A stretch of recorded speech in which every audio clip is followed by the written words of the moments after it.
예수님은 한밤중에 결박을 당하셨습니다.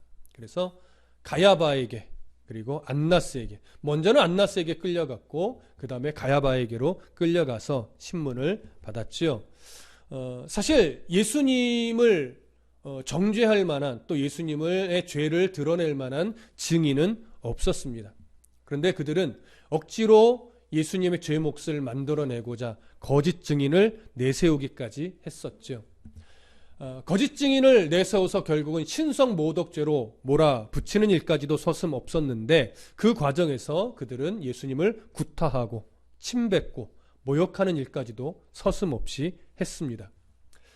저번 시간에도 살펴보았지만 한밤중에 예수님을 체포하는 것부터 재판을 또 행하는 것, 그리고 아직 죄 몫이 결정되지도 않았음에도 불구하고 구타하고 모욕하는 것, 사실 이 모든 것은 율법이 금하고 있는 것들이었습니다.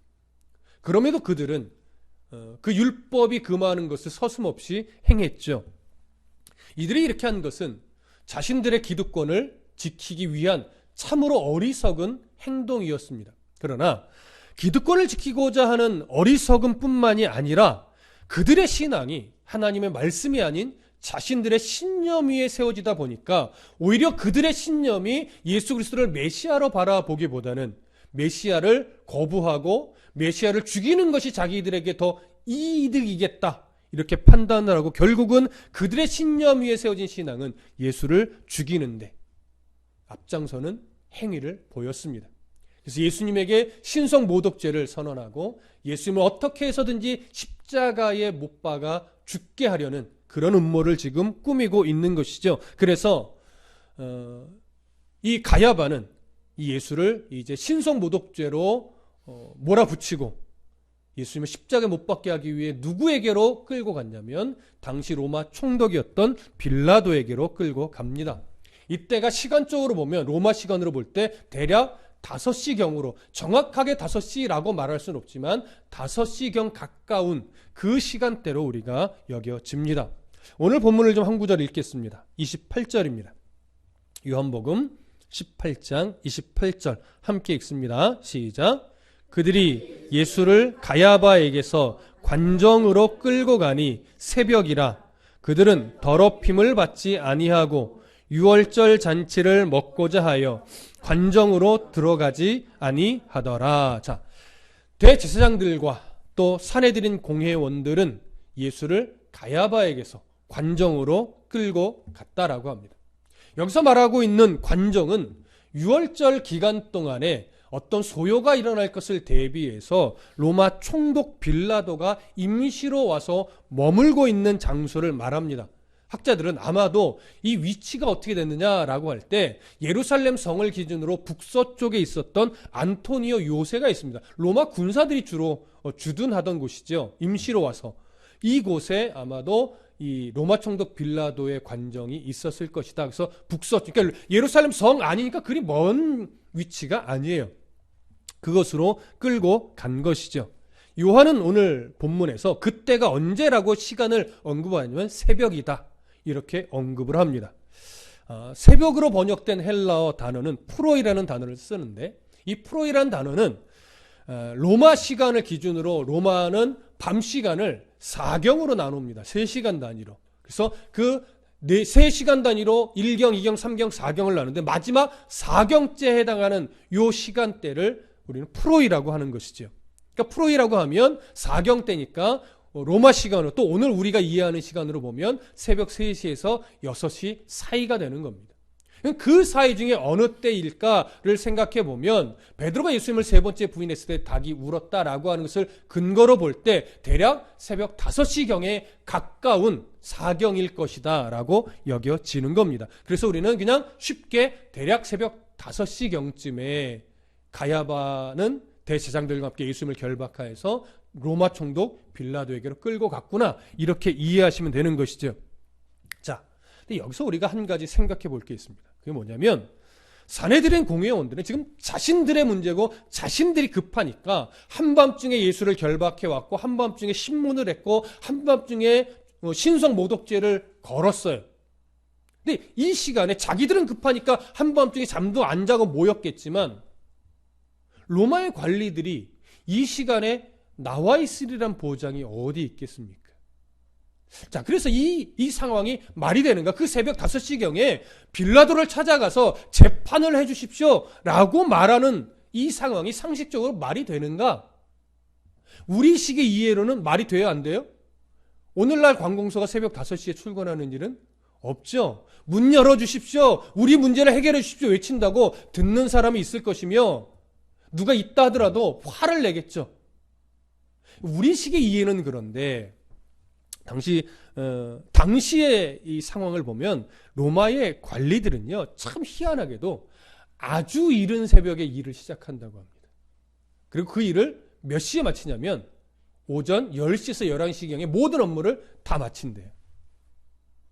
그러니까 사실 이들이 이 시간에 로마 총독을 찾아온 것은 전혀 당시 상황으로 보면 이상한 일이 아니죠. 오히려 빨리 가야 돼요. 왜? 오전 중에 업무를 다 마치니까.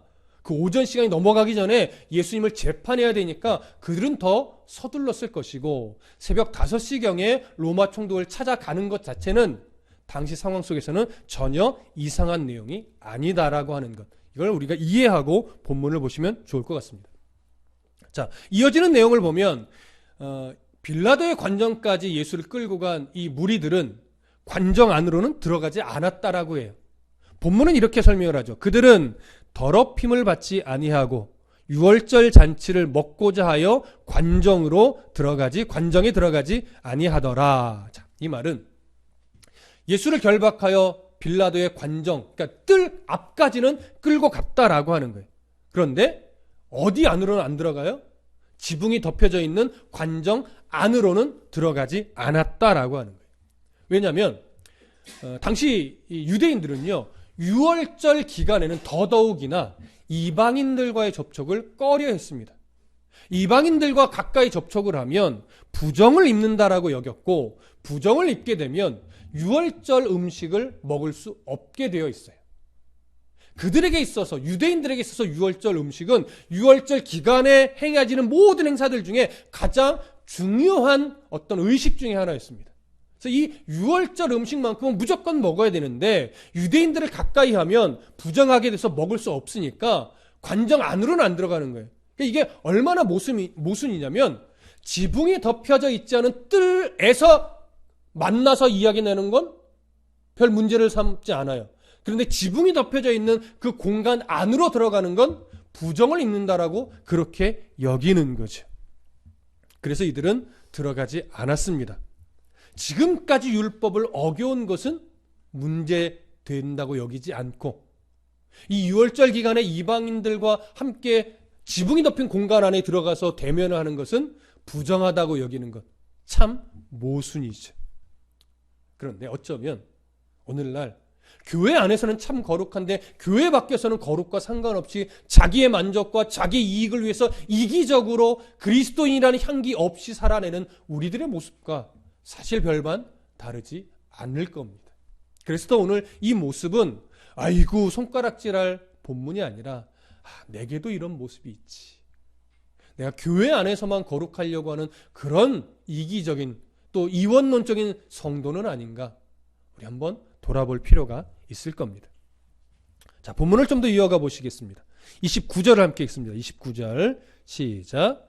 그러므로 빌라도가 밖으로 나가서 그들에게 말하되 너희가 무슨 일로 이 사람을 고발하느냐. 자, 로마 총독 빌라도는요, 유대 지역을 관할을 하면서 유대인들이 종교적으로 얼마나 민감한 자들인지 나름 알고 있었던 것으로 여겨집니다. 그래서 그들의 유월절 풍습을 그래도 존중해 주기 위해서 관정 안에 있던 이 빌라도는 관정 밖으로 친히 나와서 이 유대 대제사장들, 그다음에 그 산해드린 공회원들을 만나줍니다.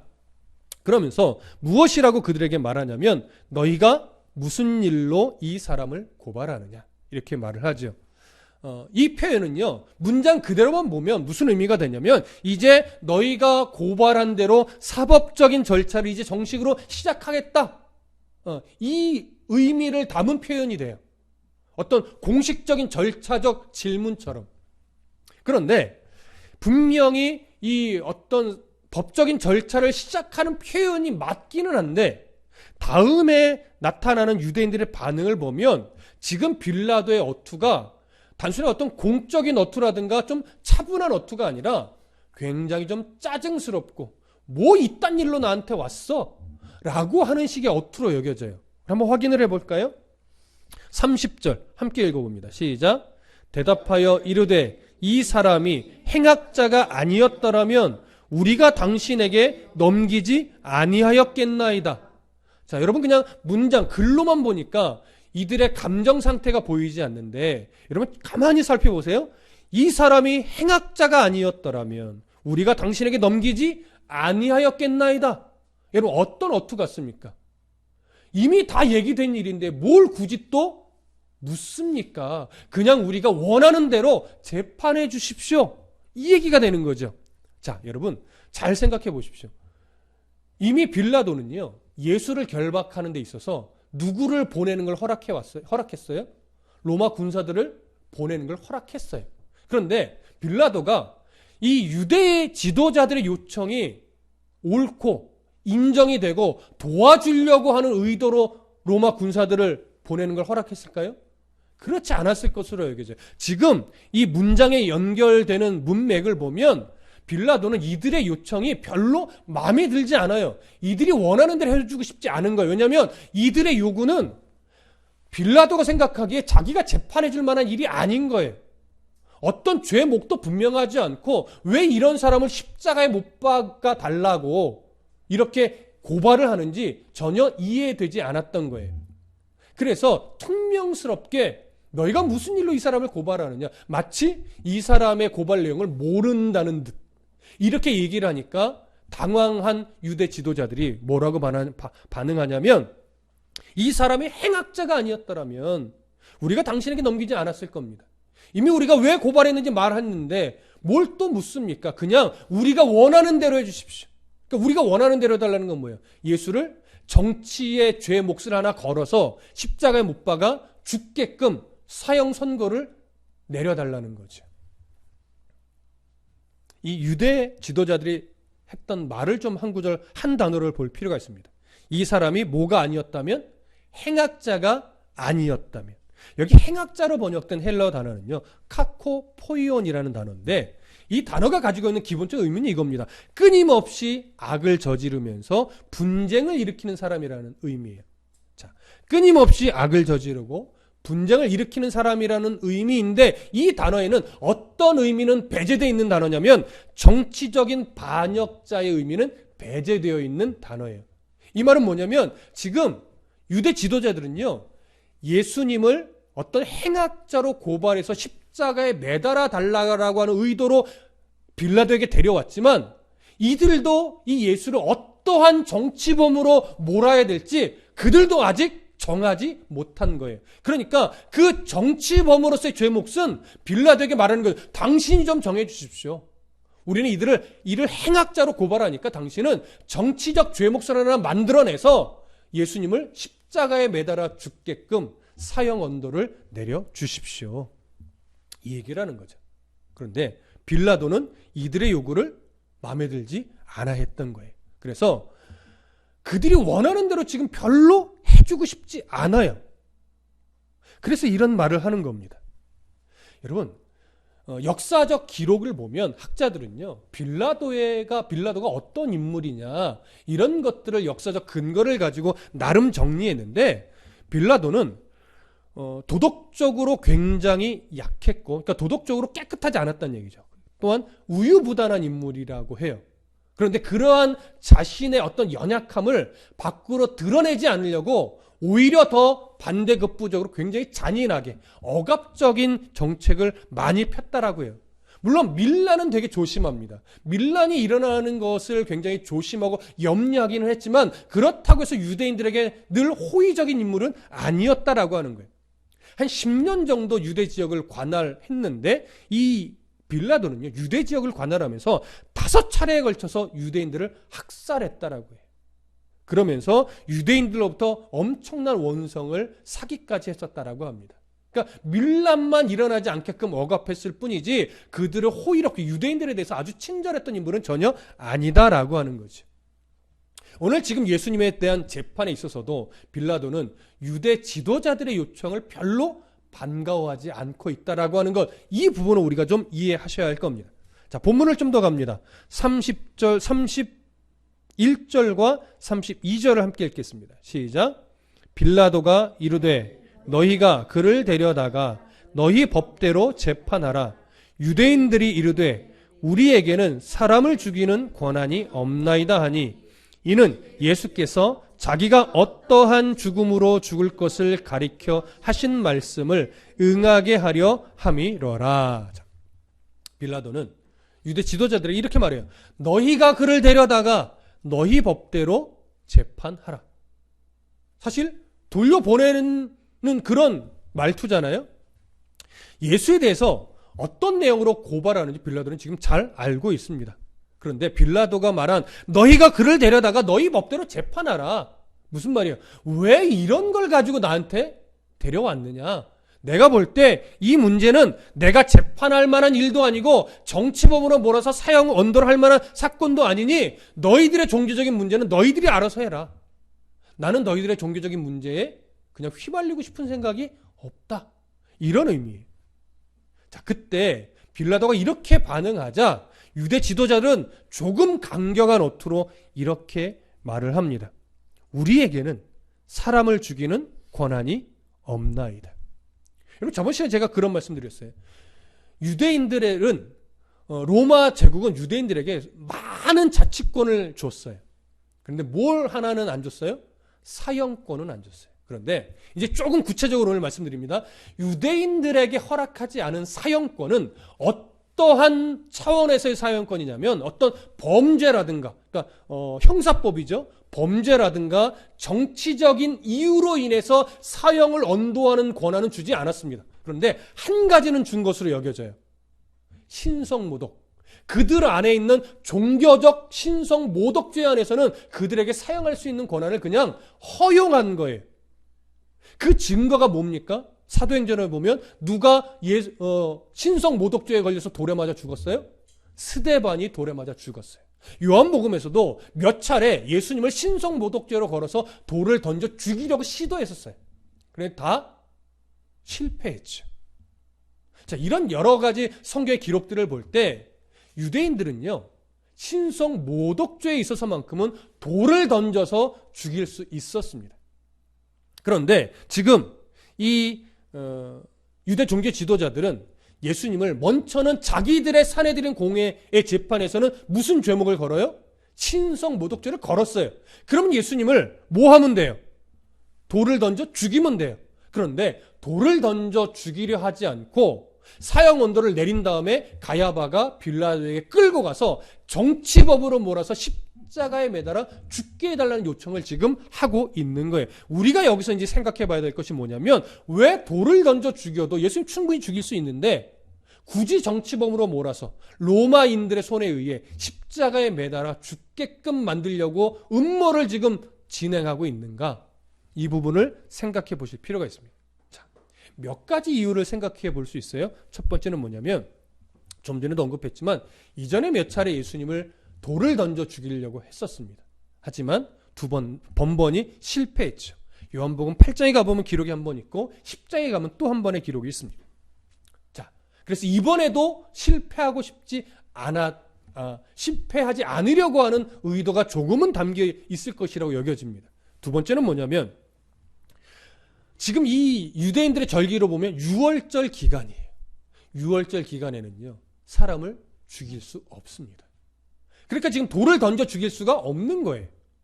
세 번째, 혹여나 죽일 수 있다 해도 지금 예수 그리스도에게 돌을 던져 죽이면 수많은 예수 그리스도를 추종하던 자들이 무엇을 일으킬 가능성이 있어요? 반란을 일으킬 가능성이 있어요. 그래서 그거는 원치 않았던 거예요. 왜냐하면 예수님에게 마음이 가 있던 자들의 마음을 다시 그러니까 돌아서게 해야 되는데 돌을 던져 죽이면 그렇게 그들의 마음을 돌이키기가 어렵다라고 판단한 거예요. 그러니까 이 유대 지도자들의 이 생각 속에는 뭐가 있냐면 어떻게 하면 우리 손으로 예수님을 죽이지 않고 그러면서 동요도 일으키지 않고, 그래서 예수에게 마음이 갔던 자들을 자기에게 다시 자기들에게 마음을 돌이키게 할 수 있을까라고 할 때 예수님을 뭘로 만들어야 되냐면 메시아가 아니고 오히려 하나님의 저주를 받아 죽은 참 어리석은 사람으로 만들어버려야 돼요. 그러면 예수님에게로 향했던 많은 사람들의 마음을 다시 돌아오게 만들 수 있는 거죠. 그렇게 생각하니까 유대인들에게 이 유대 지도자들은 최고의 방법이 뭐냐면 예수님을 정치범으로 몰아서 로마 정치의 재판을 걸고 로마 법에 의해 십자가에 매달아 죽게 하는 거예요. 자, 그러면 십자가에 매달아 죽게 하는 것이 왜 이들의 기가 막힌 방법이 될 수 있느냐? 신명기로 한번 가보겠습니다. 구약성경 신명기 21장, 민수기 다음에 신명기 21장 23절로 가보겠습니다.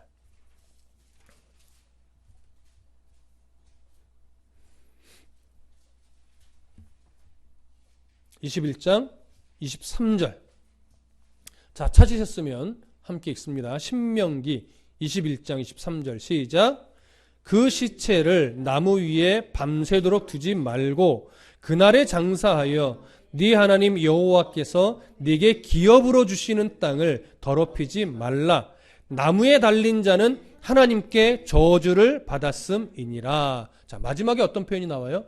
나무에 달린 자는 하나님께 저주를 받았음이라. 자, 예수님이 나무로 만든 십자가에 달려 죽게 되면 예수님은 어떠한 자라고 하는 인식이 생겨나요? 하나님께 저주받은 자라고 하는 인식이 생겨나요. 또 이 말씀을 거기에 적용하겠죠. 그러면 유대인들은 예수가 그런 참 놀라운 일을 일으켰지만 메시아가 아니었구나. 하나님이 보낸 자가 아니었구나. 오히려 하나님의 저주를 받은 자구나. 이렇게 이제 생각할 수 있고 이런 분위기를 조성하겠죠. 그러면 동요가 일어난다거나 하지도 않을 것이고 예수님께 마음을 주었던 자들이 오히려 예수님을 더 모욕하는 자로 바뀔 수가 있게 되는 거죠. 그래서 유대의 지도자들은 서두릅니다. 나무에 달려 죽게 하기 위해. 자, 그런데 왜 서두를 수밖에 없느냐? 지금 대략 새벽 5시 경이라고 말씀을 드렸어요. 몇 시간 정도가 지나면 유대인들에게 있어서 안식일이 되나요?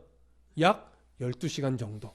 지나면 저녁 6시가 되고 저녁 6시가 되면 안식일이에요. 안식일에는 사람을 죽일 수 없습니다. 그러니까 로마인들도 그거는 지켜줬던 거예요. 그러니까 일단 12시가 되기 전에 빨리 뭘 서둘러야 돼요? 재판을 서둘러야 돼요.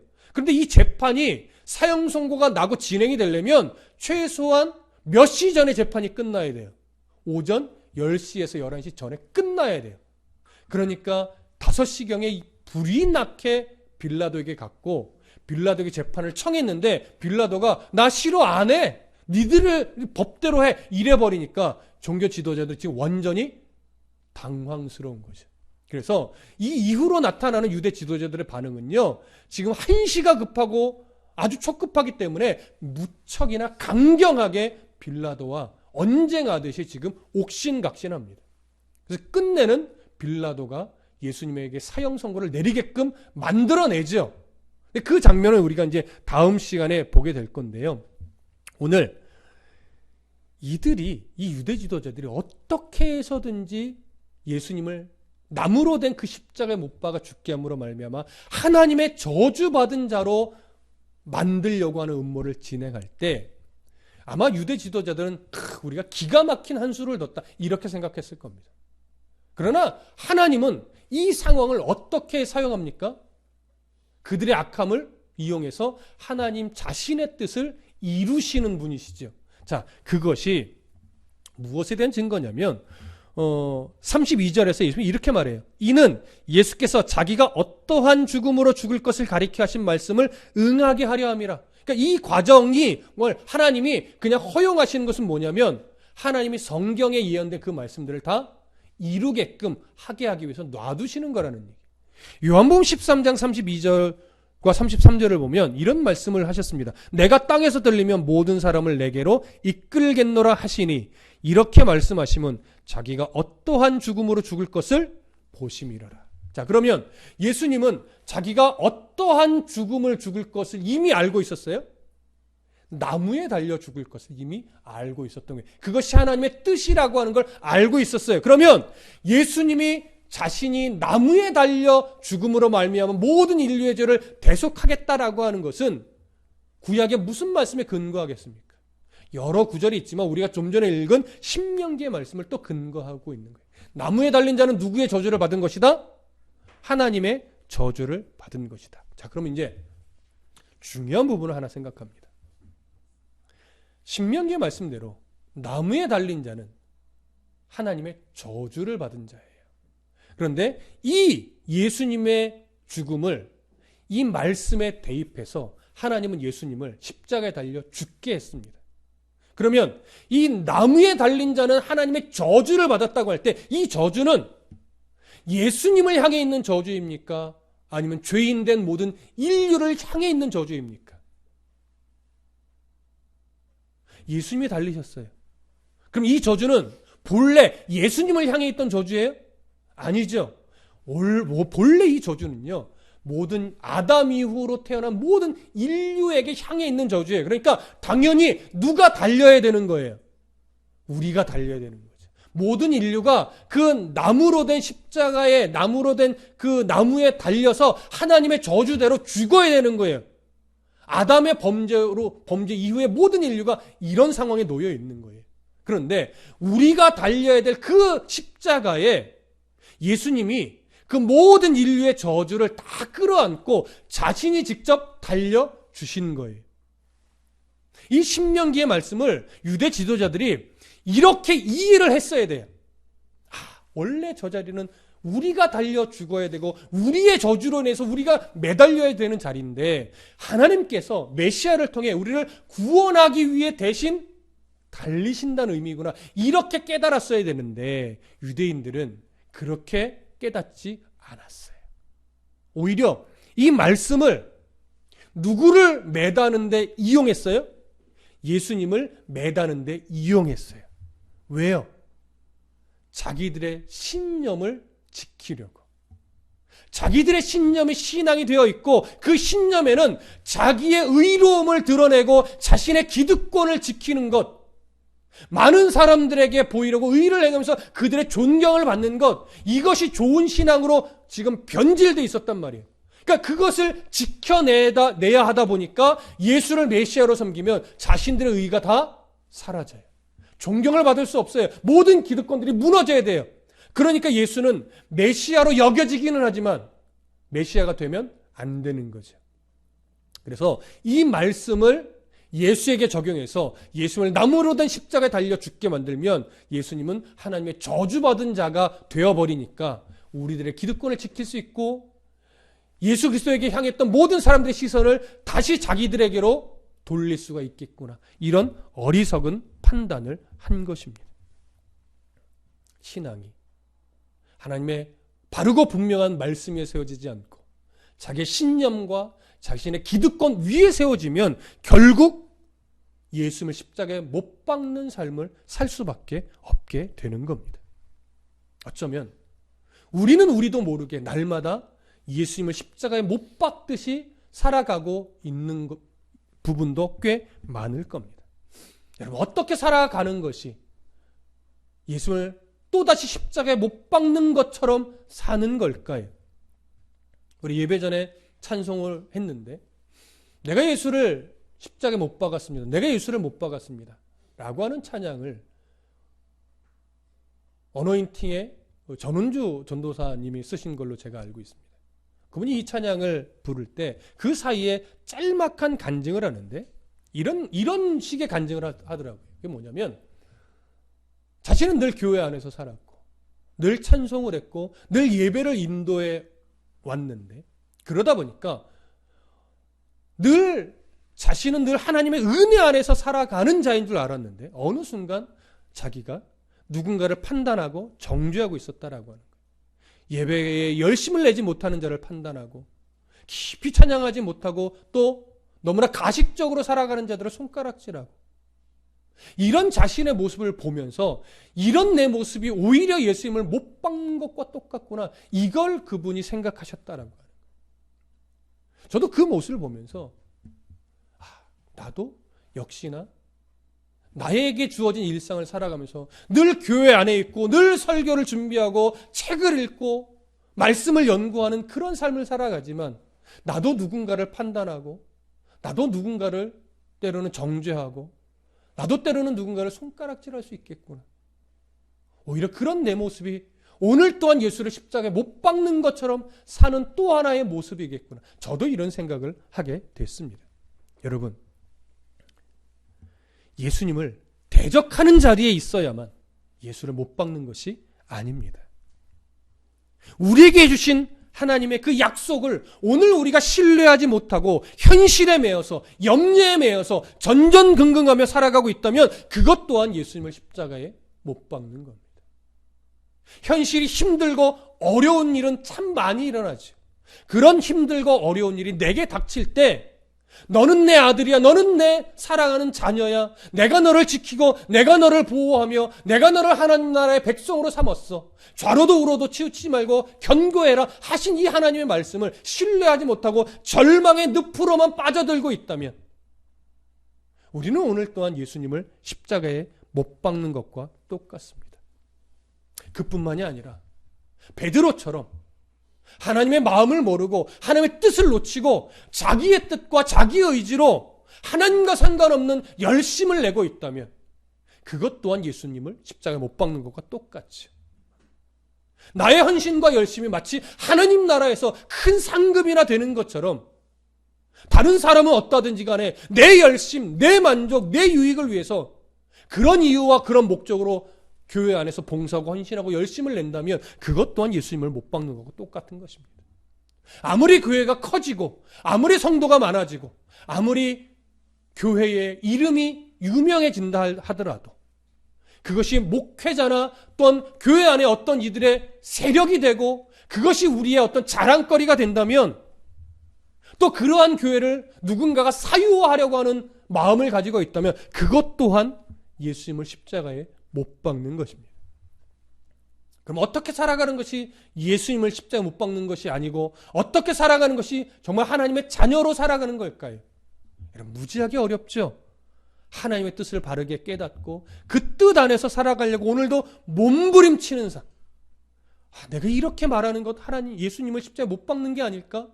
내가 이런 생각을 하는 것 예수님을 또다시 십자가에 못 박는 것이 아닐까? 내가 이런 행동을 하는 것 또 예수님을 십자가에 못 박는 것이 아닐까? 여러분, 이런 고민을 하면서 살아가는 것, 이렇게 살아갈 때 어쩌면 우리는 그나마 예수님을 십자가에 못 박는 것 같지 않은 삶을 살아가게 되는 그런 기본이 되겠죠. 그렇다고 해서 이런 고민들로 정말 순간순간 마치 우리 마음이 이것이 또한 근심이 되는 사람으로서 살아서는 안 돼. 이렇게 말하는 것은 늘 판단의 기준이 예수님의 은혜가 되어야 된다는 것이지 매 순간 내가 이렇게 확 문을 열면 예수님이 십자가에 못 박는 걸까? 이렇게 모든 순간순간을 그냥 거기에 매여서 살라는 건 아닙니다. 우리가 생각하고 판단하는 그 아주 기본적인 기준이 하나님 말씀이 되어야 한다는 얘기고 하나님의 마음이 되어야 된다는 것이 그것을 찾아가려고 부단히 더 노력하시라는 얘기지 이것 때문에 정말로 무엇도 못하게 되는 이런 식의 기준으로 말씀을 드리는 건 아닙니다. 자, 오늘 다시 한번 정리를 합니다. 지금 유대인들은, 유대 지도자들은 자신들의 신념 위에 신앙을 세우다 보니까 오히려 자기가 달려야 될 저주받은 자로서의 인식을 잊어버리고 예수님을 오히려 그 말씀을 예수님에게 적용해서 예수님을 십자가에 못 박았습니다. 오늘 우리도 하나님의 말씀에서 멀어지면 이들과 별반 다를 것 없는 삶을 살아가게 될 것입니다. 그래서 더 우리들의 생각과 우리의 삶의 모든 기준을 하나님의 말씀 앞에 두고 그 말씀이 이끄시는 대로 살아가기 위해 부단히도 몸부림친다면 우리는 말씀을 이용해서 하나님을 이용하는 우를 범하지 않고 말씀이 이끄시는 대로 내가 순종하며 살아나가는 그런 바른 성도의 걸음을 걸어가게 될 것입니다. 우리 인생 앞에 예수 그리스도가 앞서가시는 대로 그 한 걸음 뒤에서 따라가는 것이 가장 복된 인생임을 여러분 인정하시고 말씀 앞에 내 삶을 드리는 그러한 인생을 살아가기를 간절히 소망하고 축복합니다. 기도하겠습니다.